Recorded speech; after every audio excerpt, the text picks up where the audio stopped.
अस्सलाम वालेकुम, मैं हूं उमर गजनवी और आप देख रहे हैं kick off on Facebook live. मेरे साथ Sheikh Hamdan and Khwaja Ubaid.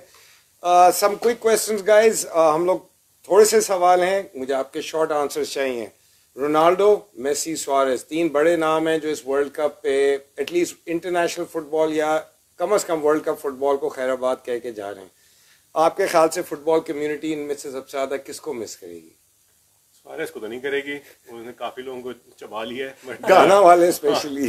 But obviously Messi और रोनाल्डो को मिस करेंगे। दोनों इक्वली, उनके दोनों का मद्दा है, दोनों के बहुत मिलियंस की तादाद में दोनों को उनके फैंस हैं, दोनों को मिस करेंगे। दोनों बहुत great player. Messi Messi Messi Messi only. I think ज्यादा मेसी को मिस करेंगे। ये मेरा पर्सनल ओपिनियन है। सिर्फ जिस तरह से उनकी फुटबॉल लाइट अप करती है और उस मोमेंट्स में रोनाल्डो पिछले अगर आप 1-2 साल से भी नोट करें तो वो मार्जिनल हो चुके हैं बॉक्स के अंदर और उन मोमेंट्स पे गोल स्कोर करना। मेसी अभी भी गेम प्ले मेकिंग कर रहे हैं और ये सारी चीज़ें कर रहे हैं, तो आई थिंक मेसी, ये मेरा व्यू है। राइट, रोनाल्डो पैसे ज़्यादा शायद कमा लें लेकिन मेसी को अकॉर्डिंग टू आवर एक्सपर्ट्स लोग ज़्यादा मिस करेंगे।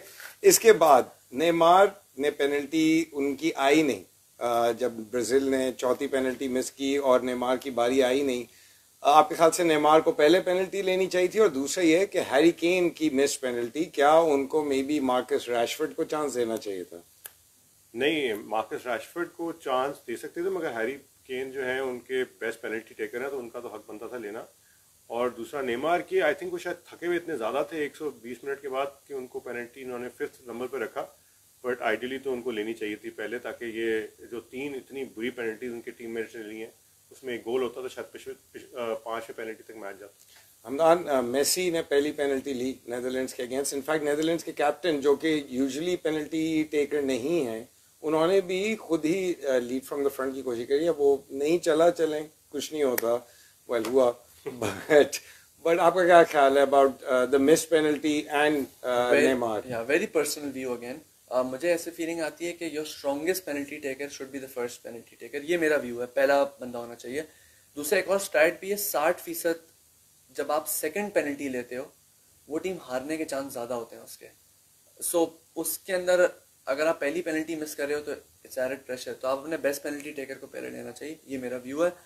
और सेकेंडली हैरी केन, और उसमें मैं ख्वाजा के साथ हूँ इसमें कि पहली पेनल्टी ली, क्यों चेंज करोगे? वो मिस कर देता तो आप सोचें बाकियों पे कितना प्रेशर वो उस पे प्रेशर, और सब ये बोलते कि यार देखा हैरी को ही लेनी चाहिए थी। तो ये हाइंडसाइट की चीज़ है। ओके, नंबर 3, रोनाल्डो और उनका एटीट्यूड।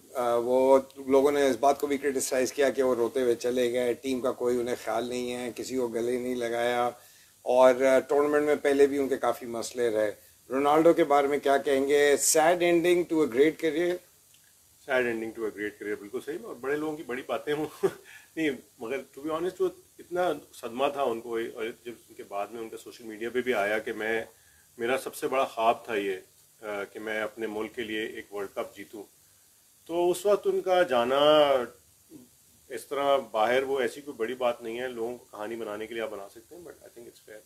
तो डू यू थिंक लोग कहानियां तो बनाते रहते हैं, मेसी रोनाल्डो की राइवलरी और रोनाल्डो के एंडिंग के ऊपर ऑब्वियसली बहुत ज़्यादा criticism, but do you think we'll ever get to see इस तरह के दो players playing at the same time in world football? Well, never say never. हर रिकॉर्ड टूटता है, हर नई चीज़ इस तरह से आती है, you never know what happens. हम पॉसिबल है किलियन एम्बापे और अर्लिंग हालैंड जो मैन सिटी के प्लेयर हैं, हम उस तरह का एक जनरेशन देख सकते हैं।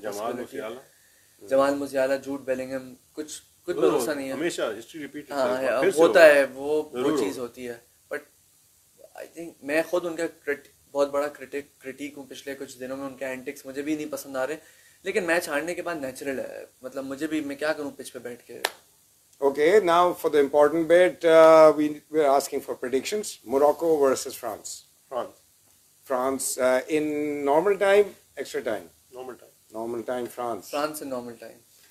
मैं तो मोरक्को पे हूँ अभी तक फंसा हुआ। दिल मेरा अभी भी कह रहा है मोरक्को।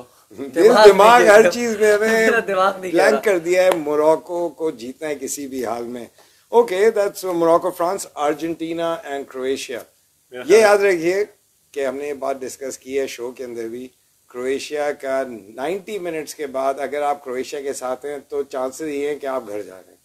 मैं चाहे 90 हो चाहे एक्स्ट्रा टाइम हो, आई थिंक क्रोएशिया जीतेगा यार। ओह, Very bold. Wow, that is really bold. Okay, I'm assuming आप इनसे disagree कर रहे हैं. मैं डिसएग्री कर रहा हूँ 2-3 रीजन से.